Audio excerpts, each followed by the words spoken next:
Hello प्यारे बच्चों, पिछली वीडियो में हमने महत्तम समापवर्तक के बारे में पढ़ा था कि आखिर महत्तम समापवर्तक क्या होता है।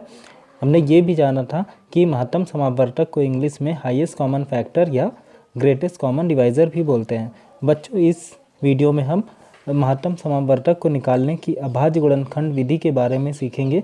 अभाज्य गुणनखंड विधि को इंग्लिश में प्राइम फैक्टराइजेशन मेथड भी कहते हैं। तो आइए बच्चों शुरू करते हैं।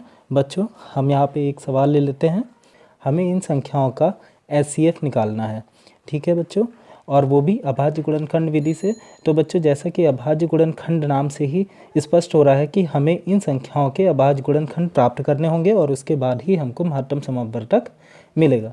तो बच्चों, सबसे पहले हम 12 का अभाज्य गुणनखंड कर लेते हैं। 2 छंग 12, 2 तियाँ 6, 3 एकम 3। इसके बाद 16 के अभाज्य गुणनखंड करेंगे बच्चों हम। 2 अट्ठे 16, 2 चौक 8, 2 दूनी 4, 2 एकम 2। इसके बाद बच्चों हम 24 के अभाज्य गुणनखंड करेंगे। 2 एकम 2, 2 दूनी 4, 2 छंग 12, 2 तियाँ 6, 3 एकम 3।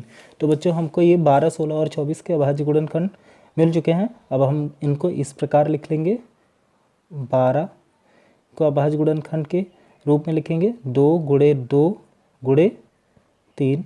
इसके बाद में बच्चों अगली संख्या 16 थी, इसको अभाज्य गुणनखंड के रूप में लिखेंगे 2 गुणे 2 गुणे 2 गुणे 2। फिर 24 2 गुणे 2 गुणे 2 गुणे 3। बच्चों, हमने इनको अभाज्य गुणनखंड के रूप में लिख लिया है। अब बच्चों, क्योंकि हमको हाईएस्ट कॉमन फैक्टर निकालना है, यानी कि महत्तम समापवर्तक निकालना है, तो इसके लिए हमको इन तीनों के जो कॉमन फैक्टर्स हैं उनको एक साथ लिख लेना होगा। तो ये देखिए, ये 2 सभी में है, फिर इसके बाद में ये 2 भी है। इसके बाद ऐसी कोई संख्या नहीं है जो तीनों में हो। इधर 3 है, इसमें 3 नहीं है, ठीक है, इधर तो है लेकिन इधर नहीं है। 2 इसमें है लेकिन ऊपर नहीं है। इसलिए सिर्फ ये 2 और ये 2 ही ऐसे कॉमन फैक्टर्स हमको मिले हैं। तो अब बच्चों 12, 16 और 24 का